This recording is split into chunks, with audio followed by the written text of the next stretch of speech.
Bueno, buenos días a todos. Muchísimas gracias nuevamente por la invitación. Creo que ayer fue un día súper interesante para todos los que estuvimos acá. La discusión fue bien interesante y la motivación que había en el ambiente, en el salón también fue bien lindo. Así que les agradezco mucho la oportunidad de estar aquí con ustedes. No sé si están en proceso de poner la presentación. Perfecto. Mil gracias. Bueno, vamos a hablar un poco de actualidades en el manejo de sarcoma de Ewing y lo que voy a hacer es tratar de presentarles un poco hacia dónde vamos con algunas de las terapias nuevas también, pero tratar dentro de todo, dentro de lo posible, cuando tenemos la información, enfocarnos un poco en lo que es la perspectiva para los adolescentes y adultos jóvenes. Les pido disculpas que las diapositivas están en inglés, no me dio tiempo de traducir esta presentación, pero voy a ir lento y en español para asegurarme de que todos entendemos. Y en términos de la epidemiología del sarcoma de Ewing, sabemos que es uno de estos tumores de células redondas pequeñas, que realmente a pesar de que por mucho tiempo tratamos de clasificarlo, muchas veces, cada vez que tratábamos de clasificarlo de cierta forma, siempre no es tan clara la célula de origen, a pesar de que sabemos que probablemente tiene que ver con una célula progenitora del mesénquima. Es la segunda malignidad primaria de hueso o de la parte esqueletal y sobre todo ocurre en los pacientes de adolescentes y adultos jóvenes. La incidencia es de más o menos 2 casos por millón, pero hay un rango bastante grande en función de la edad, y eso lo vamos a ver en una diapositiva en un momento. En Estados Unidos esto significa que son más o menos 260 nuevos casos al año, que es un número pequeño, si uno toma en cuenta sobre todo la generación de conocimiento, el hacer estudios de tipo colaborativo. Esto sigue siendo un número pequeño para algo así. Más o menos la mitad de los casos ocurren en esta población que es de interés durante este simposio, que son los adolescentes y adultos jóvenes. Y si miramos la proporción en términos de todos los tumores, esto clasifica como uno de los tumores raros, es 0.2 de toda esa frecuencia. Hay una predominancia en varones pequeña y poco a poco hemos ido, históricamente no conocíamos el sarcoma de Ewing como necesariamente uno de los tumores que tuviera un patrón hereditario, pero poco a poco hemos identificado un poco más, pero sabemos que ese patrón no es típico, es un patrón atípico. Vemos, por ejemplo, que sí encontramos mutaciones en las células germinales en pacientes que tienen sarcoma de Ewing. También vemos un aumento en las malignidades secundarias que sentimos que puede también tener con esto. Y estamos realmente empezando a entender todo esto un poco más. Sabemos que más o menos el 20-25% de los pacientes presentan con enfermedad metastásica, y ayer hablábamos de los temas de retrasos en el diagnóstico y demás, y sobre todo en Estados Unidos esto no es un asunto necesariamente de retraso de diagnóstico, hay una biología que es diferente, hay un componente biológico importante que contribuye a esto también. Obviamente el retraso puede contribuir, pero hay momentos ahí, el Ewing sarcoma incluso puede presentar casi como una leucemia, o sea, tiene un espectro de biología bastante diverso e intenso. Sabemos que usualmente tiende a metastatizar a pulmón, pero también puede metastatizar a otras áreas de hueso y a la médula.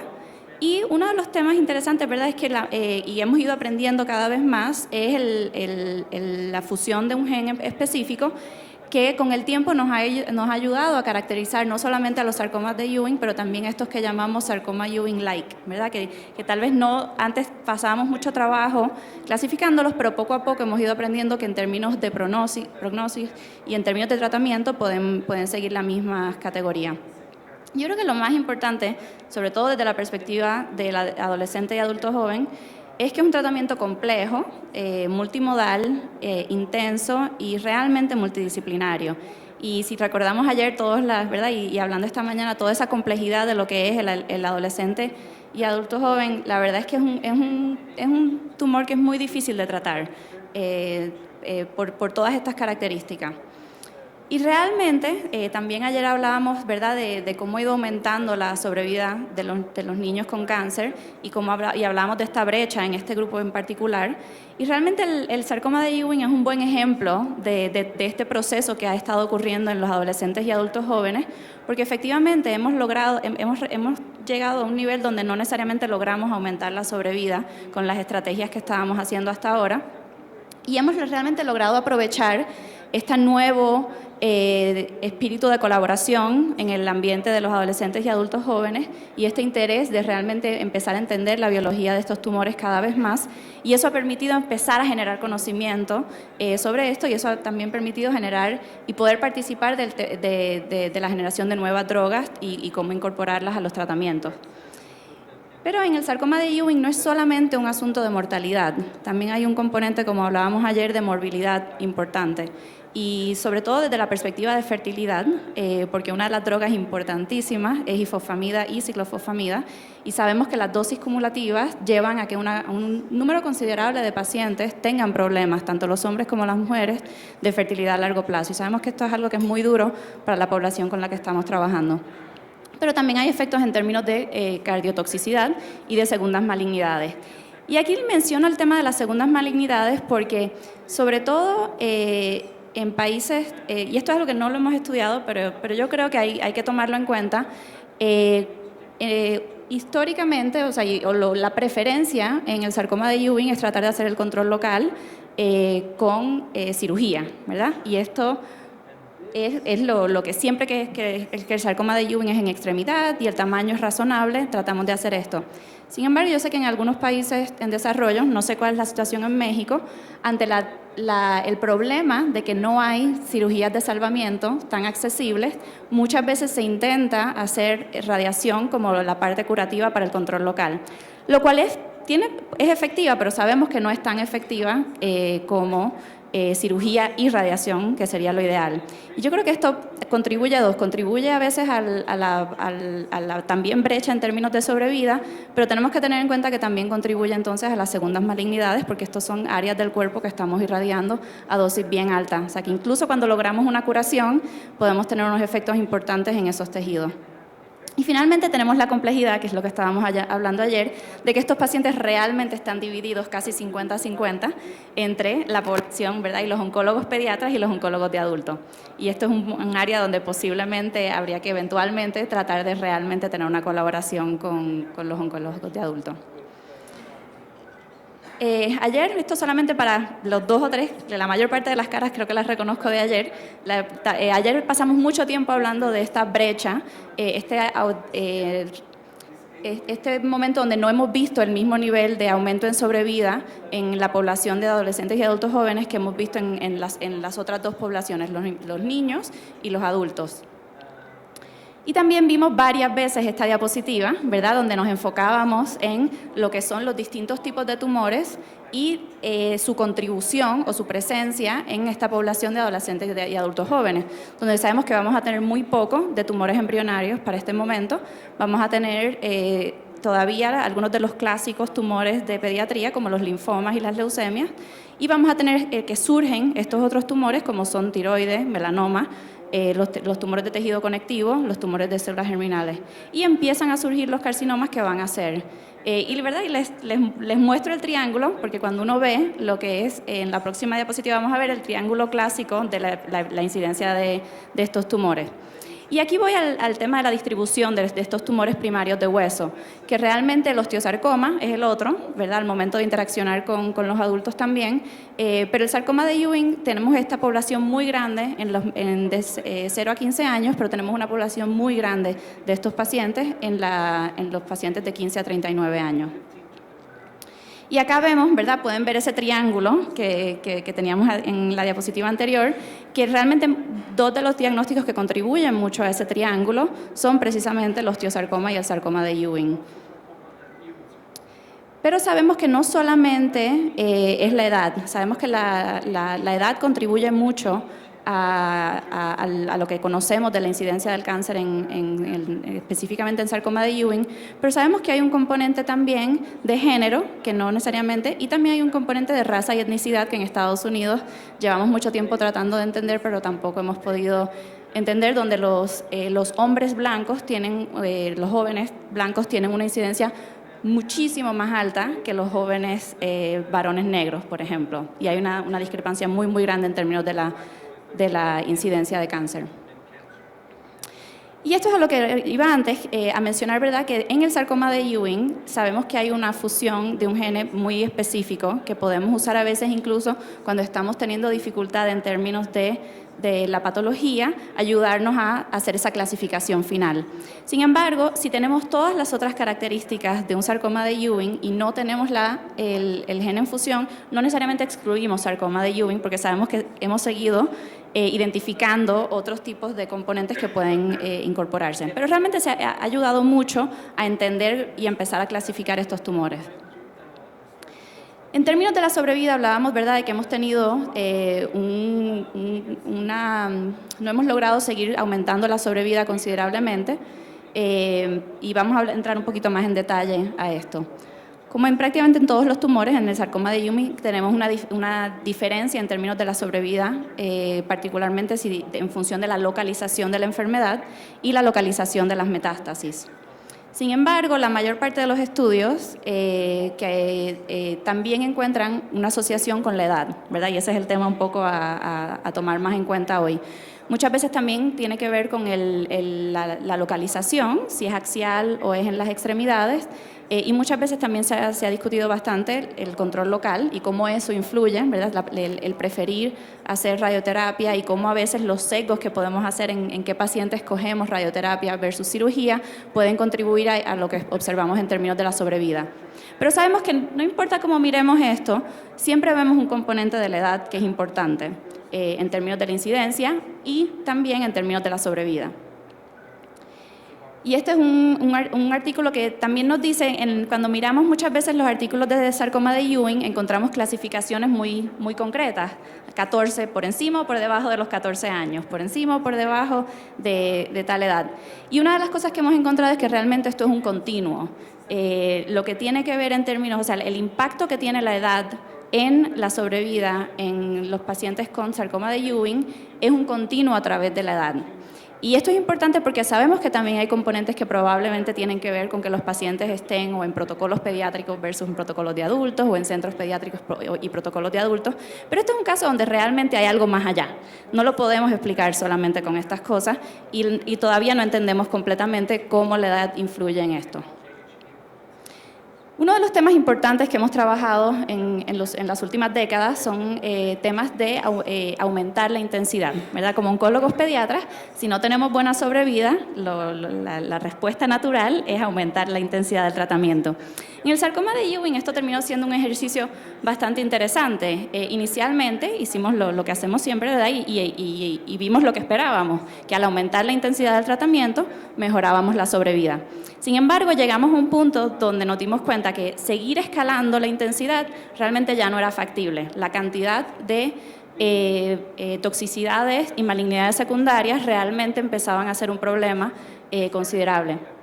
Y la segunda estrategia que entonces asumimos para lograr un aumento en la intensidad fue entonces disminuir el intervalo y esto lo permitió obviamente el acceso a los factores de crecimiento granulocítico, ¿verdad? Y el poder entonces dar esta quimioterapia de forma más rápida. Pero tenemos que recordar que no solamente son los neutrófilos los que sufren, también sufren las plaquetas, y entonces al tener este tipo de tratamientos tenemos que tener un buen acceso a plaquetas y a sangre. Y ese es un detalle que a veces se nos olvida al querer incorporar estos protocolos. Pero sí nos permite una intensificación considerable. Y entonces ahora les voy a hablar un poco de algunos de los protocolos que nos llevan a donde estamos hoy. Sabemos que en el INT 0091 fue donde hicimos esa primera asociación donde realmente documentamos el valor de incorporar la ifosfamida y el etopósido al tratamiento clásico hasta entonces, que era principalmente con vincristina, doxorubicina y ciclofosfamida. Y eso tuvo muy buenos resultados y el siguiente ejemplo, que fue entonces el protocolo 05114, tratamos de llevar esa intensidad aún mayor. Y en ese momento, en ese protocolo se incluyeron casi 500 pacientes y corrió hasta el final de los 1998. y estaba randomizado y bastante equitativo en términos de las características. Y este fue el momento donde nos dimos cuenta que realmente hay un máximo, ¿verdad? El seguir añadiendo intensidad no necesariamente lleva a un aumento en sobrevida. Y mucho de la razón para esto era precisamente las muertes por toxicidad y también las muertes por segundas malignidades. Así que en este momento tuvimos que pensar un poco cuál es la próxima estrategia. Vimos que el impacto era bastante similar en las distintas localizaciones, pero incluso en este contexto veíamos esta diferencia en términos de la sobrevida en función de la edad. Y eso llevó al próximo estudio, que básicamente lo que hizo fue esto que hablamos de hacer una compresión en términos de la intensidad de dosis.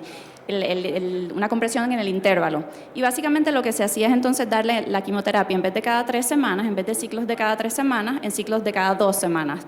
Y esto básicamente lo que hacía era dar el mismo dosis cumulativa de tratamiento, pero con una intensidad efectiva mayor.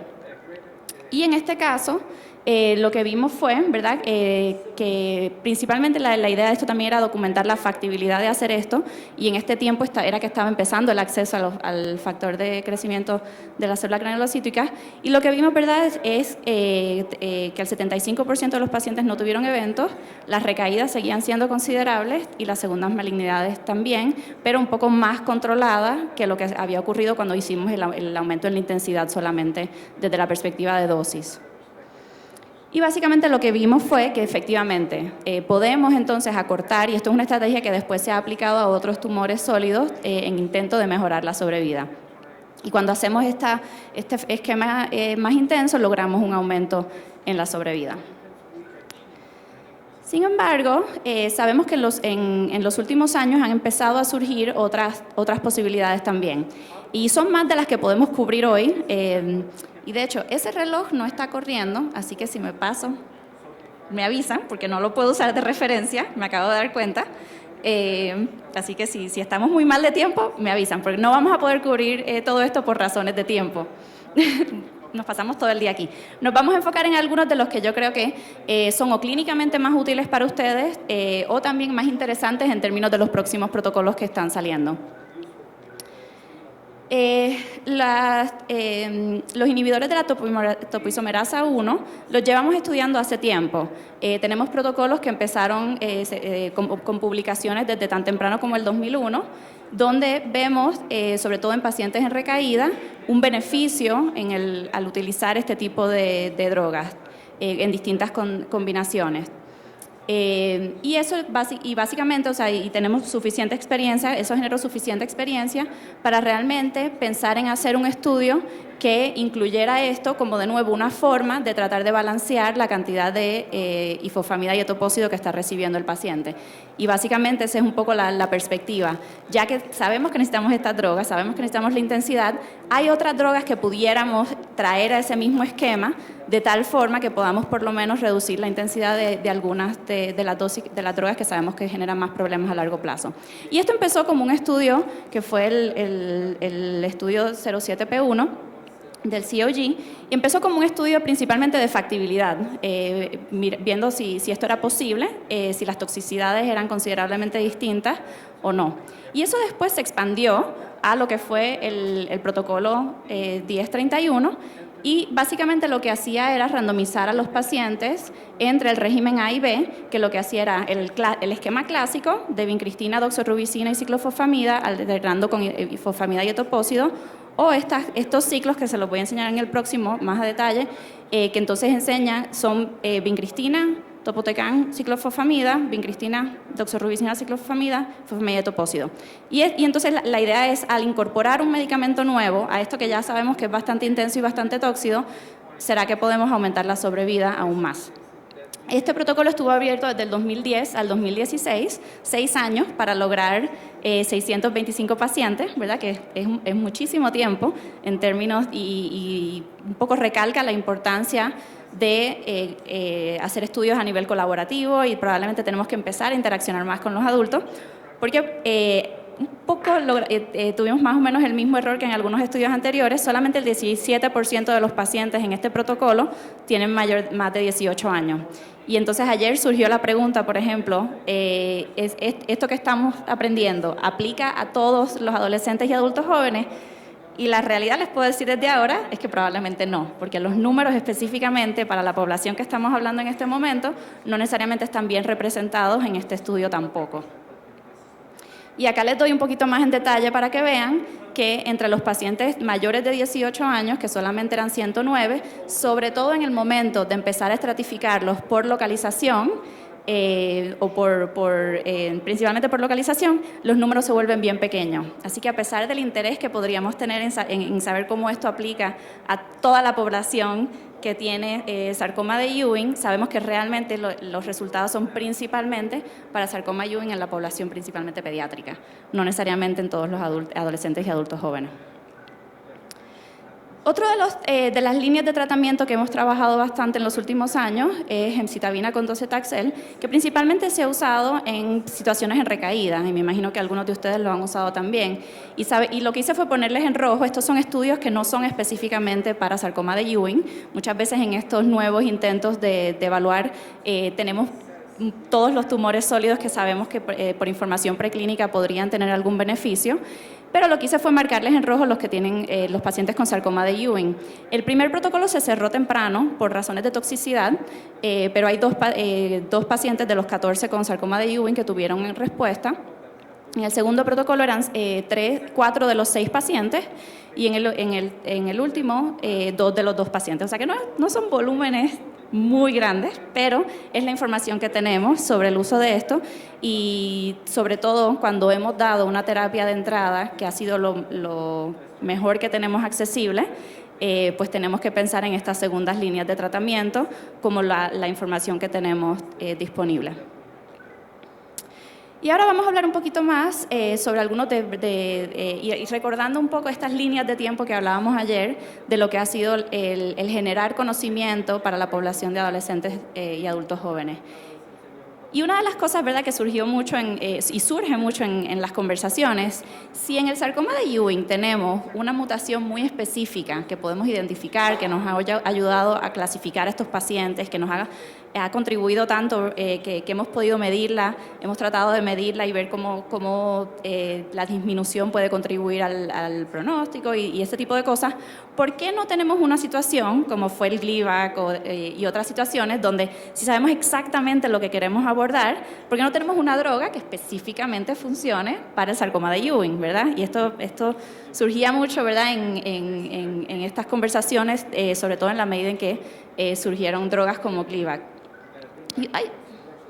Una de las cosas que hemos aprendido, y esto surgió de varios, ya van 2 reuniones grandes colaborativas para abordar el tema de sarcoma de Ewing, que se han dado principalmente en Europa, porque el grupo europeo ha trabajado muchísimo con estos temas, y hemos finalmente tenido que entender y aprender cómo, a pesar de que tenemos una fusión o una genética muy específica que podemos reconocer o usar para identificar a estos pacientes, hay toda una serie de genes y toda una serie de procesos que están ocurriendo en la célula que influyen en el proceso de desarrollo de este tipo de cáncer.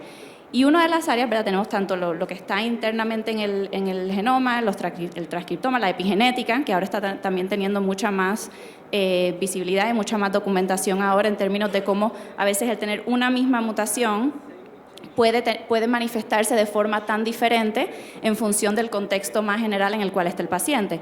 Y, por ejemplo, ¿a qué me refiero con eso? Al principio hablábamos de esta diferencia tan grande que hay en la incidencia de sarcoma de Ewing, por ejemplo, por raza y etnicidad. ¿Y a qué se debe esto? Esto tiene que decir que hay otros genes que tienen que estar activos, o activándose o inactivándose. Hay otros componentes que están contribuyendo a que esta expresión genética se manifieste de forma completa o no. Y estas son cosas que estamos empezando a aprender en la medida en que también las ciencias básicas en estas áreas van desarrollándose. Y uno de estos grupos, ¿verdad?, y colaboración han generado, ¿verdad?, nuevas ideas en términos de cómo abordar estos tumores.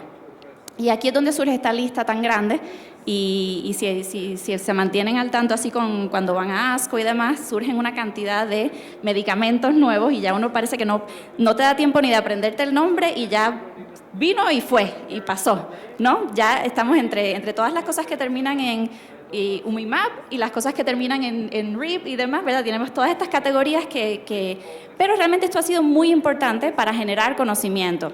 Y mucho de esto se ha logrado a través de algo que hablábamos ayer, que era realmente trabajar en que los adolescentes y adultos jóvenes participen en estos estudios de colaboración y sobre todo participen en los estudios que buscan entender mejor la biología de la enfermedad.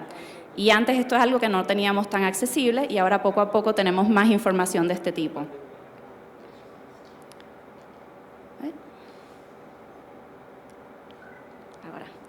Y básicamente, una de las razones también por la cual uno de los que inicialmente captivó mucha atención fue el factor de crecimiento y los receptores que tienen que ver con factores de crecimiento. Y esto es una de las razones por las cuales, a pesar de que tenemos una mutación muy específica en sarcoma de Ewing, cuando vemos todo lo que está interaccionando, uno no necesariamente puede ir directamente a abordar esa mutación porque el proceso afecta demasiados otros componentes del funcionamiento de la célula. Pero sabemos que los factores de crecimiento son un área muy, muy importante. Y, por ejemplo, sabemos que el IGFR se usa o sea, se requiere como parte de la transformación de fibroblastos. También sabemos que influye en los procesos de apoptosis. Sabemos que también tiene que ver interacciona con otros mecanismos que estamos entendiendo cada vez más, como por ejemplo los mecanismos asociados con mTOR y la inhibición de esos caminos, y también moléculas pequeñas que están surgiendo que sabemos que también pueden aportar al tratamiento. Y aquí surgió una línea de estudios específicamente con los anticuerpos monoclonales. Este fue uno de los primeros que se estuvieron explorando y de hecho este en particular nunca tuvo nombre, siempre se quedó como R1507 y en ese momento, en este estudio en particular, hubo muy poca evidencia del beneficio de usar este abordaje como forma única, ¿verdad? Como droga sola. Y la respuesta era solamente más o menos el 10% de los pacientes. Y eso llevó a que realmente esta droga no se desarrollara más, pero la familia de drogas se siguieron desarrollando también por su interés en otros cánceres de adultos como el cáncer de páncreas. Y aquí vemos básicamente que la respuesta, en esto waterfall plot, que la respuesta era realmente muy, muy poca. Sin embargo, hay pacientes específicos que sí respondían y eso es algo que hemos encontrado en la medida en que aprendemos más sobre las mutaciones específicas de cada paciente. A veces es difícil predecir quién va a responder a un cierto medicamento y eso es algo que con mayores números tal vez podemos entonces entender mejor. Pero básicamente en esta droga no se llevó al próximo paso, pero la familia de drogas sí se siguió desarrollando y tuvimos alguna serie de protocolos que no fueron muy exitosos, pero marcan el paso para lo que sí estamos haciendo todavía. Y uno fue el anticuerpo que se llama Fijituzumab. Y básicamente en este caso se usaron dos cantidades de dosis y se vio también una respuesta al tratamiento de más o menos el 14%. Así que no maravilloso, pero por lo menos este protocolo sí se pudo completar y se vio ese beneficio. También tenemos un subsiguiente que estuvo estudiando la farmacocinética, entonces de tratar de incorporar, como no estábamos viendo mucha efectividad con estas medicinas solas y estaba saliendo la información sobre otros medicamentos, pues entonces tratar de usarlos también. Y esto fue cuando estábamos usando el Cetuximumab solo, y aquí vemos que teníamos más o menos entre un 10 y un 20% de efecto en los pacientes y con algunos casos específicos de sarcoma de Ewing, 3 de 7, que estaban teniendo beneficio. Y acá vemos, ¿verdad?, la reducción en términos que vemos a través de PET. Pero, esta, ¿verdad?, en la medida en que seguía saliendo toda esta información, una de las cosas que fue bien interesante fue cuando vimos que, por lo menos en los modelos en animales, había esta interacción bien fuerte entre lo que serían los inhibidores de mTOR y este tipo de anticuerpos monoclonales. Y cuando llevamos eso a un estudio en pacientes. Lamentablemente el estudio terminó también temprano porque no estábamos viendo ese mismo efecto que habíamos visto en la parte celular. Y ayer hablábamos, ¿verdad?, de las cosas que podemos aprender de nuestros compañeros de oncología de adultos. Y este tipo de experiencia es muy común en la oncología de adultos, el tratar drogas nuevas y seguir a la próxima, y seguir a la próxima, y seguir a la próxima. Y es algo que a nosotros en oncología pediátrica nos cuesta mucho, porque cada estudio toma muchísimo más tiempo y no estamos acostumbrados a tener tantos estudios negativos.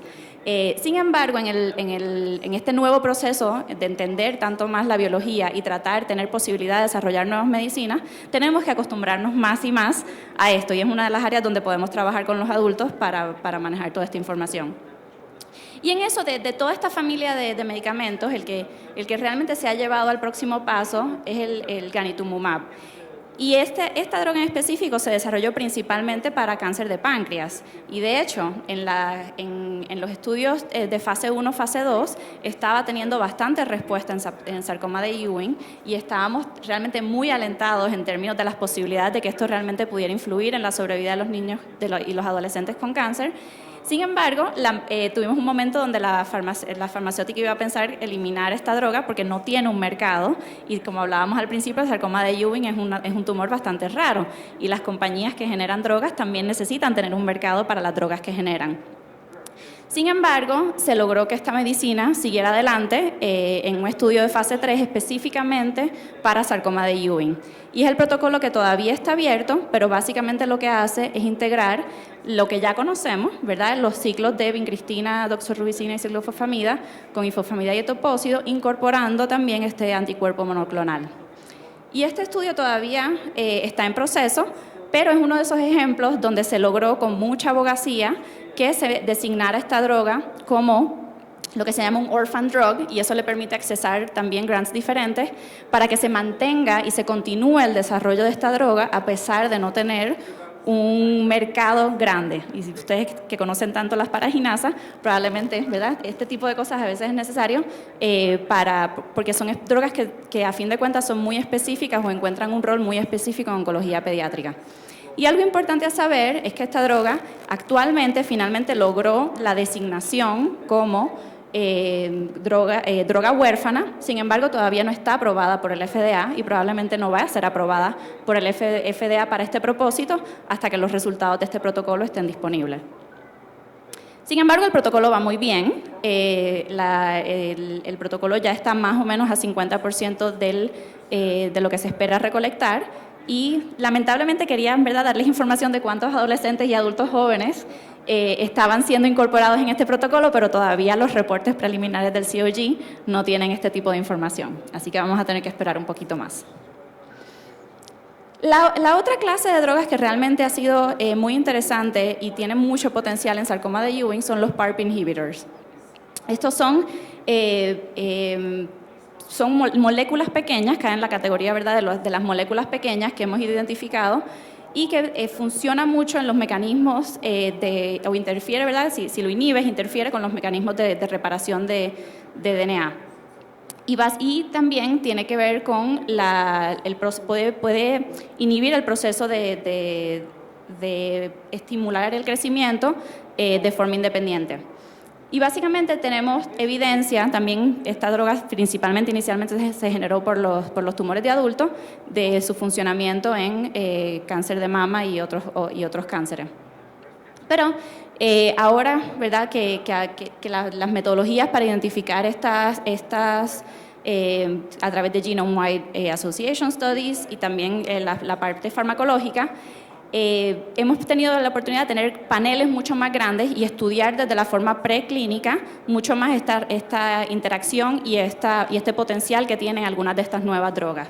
Y en uno de estos screenings o proyectos que incluía 130 drogas, bien interesante, uno de las relaciones que no eran necesariamente esperadas fue el posible efecto que puede tener el PARP1 inhibitor en el sarcoma de Ewing. Y esto fue algo que realmente fue bastante inesperado y ha llevado también al desarrollo de nuevas líneas de protocolos de investigación. Y acá lo que ven arriba, si ven el pedacito que es verde clarito, ven que solamente un por ciento pequeño de los pacientes, o sea, las muestras de pacientes que entraron a este proyecto venían de tumores de hueso, o sea que esto empezaba con un número pequeño, y había toda una familia grande de medicinas que se estaban explorando que caían en distintos pathways que son importantes. Y en uno de esos puntitos, a ver si les puedo enseñar cuál, uno de esos puntitos aquí es el sarcoma de Ewing.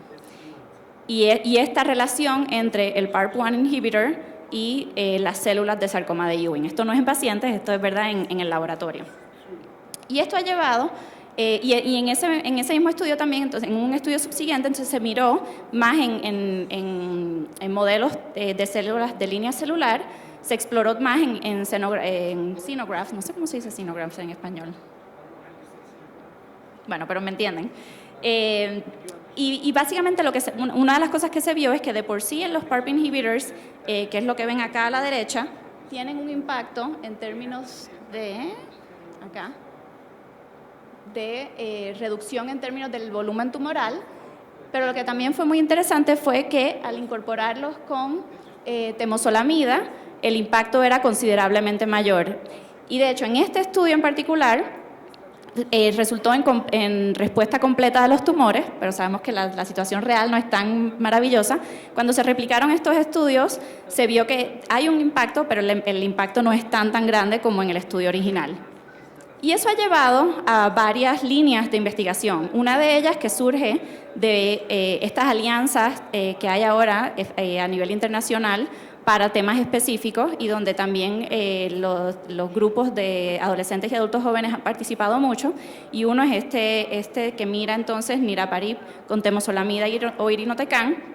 Este es un estudio que espera enrolar a 50 pacientes y empezó en el 2014 y probablemente va a tomar hasta el 2019 en lo que se completa. Y en pediatría lleva a abrir un protocolo que entonces mira específicamente a estos PARP inhibitors con temozolomida. Y este protocolo empezó también en el 2014 y esperamos que logre reclutar hasta ahora, o sea, que esperamos que logre reclutar a los 40 pacientes y por ahora van con por lo menos 29 pacientes de más de 12 años. Así que, básicamente, podríamos pasar el resto de la tarde. Hay también componentes de angiogénesis, componentes con otras moléculas también que son muy interesantes, pero a lo que voy es que lo que ha sido este cambio, el aumento en términos de las colaboraciones, ya sea por disciplinas, y eso entonces ahí nos referimos a colaborar los clínicos con las personas que trabajan en los laboratorios también, están haciendo los estudios de ciencias básicas, con los grupos de abogacía para estos temas específicos, que en este caso son sarcomas. Eso ha llevado realmente un boom en términos de información muy importante. A la misma vez, el tener la conciencia de que a los pacientes a los adolescentes y adultos jóvenes están teniendo este problema en términos de mejoría de la sobrevida. Y realmente si tomamos todas estas oportunidades para colaborar, es que realmente podemos tener un impacto en los próximos años. Y de esos, yo creo que hay esos dos estudios que yo creo que son los más que yo estaría pendiente de ver cuáles son los resultados. En términos de conclusiones, sabemos que más o menos 2/3 partes de los pacientes logran una remisión a largo plazo, pero sabemos que esa remisión no es de gratis. Hay una morbilidad considerable para estos pacientes. También sabemos que las colaboraciones internacionales, las colaboraciones en términos entre disciplinas, las colaboraciones entre oncólogos de adultos y oncólogos pediatras, todo este tipo de colaboraciones es realmente lo que está moviendo el campo y lo que nos da la esperanza de que podamos realmente aumentar la sobrevida de estos pacientes y a largo plazo potencialmente también disminuir las toxicidades. Sabemos que la intensidad de tratamiento es importante en el sarcoma de Ewing, pero tenemos la esperanza de que en la medida en que encontremos otras drogas, podemos empezar a reducir esa intensidad, sobre todo para los pacientes de buen pronóstico, que no necesariamente es lo que estamos abordando ahora mismo. Y también sabemos que mucha de esta información, y sobre todo la parte biológica, tenemos la esperanza de que la podamos empezar a incorporar en los grupos de riesgo. Pues como saben, en el sarcoma de Ewing, realmente esta parte biológica se usa para identificar el tumor, pero no necesariamente para tomar en cuenta el grupo de riesgo. Y finalmente, realmente esperamos que continúe esta cantidad de estudios que están saliendo con nuevas moléculas, nuevas estrategias, de tal forma que podamos realmente informar tanto el desarrollo de nuevas terapias como informar mejor la estratificación de los grupos de riesgo. Y en esta área les recomiendo que sigan un poco cómo progresa esta información, sobre todo con relación a los PARP inhibitors y a los insulin growth factors. Así que gracias.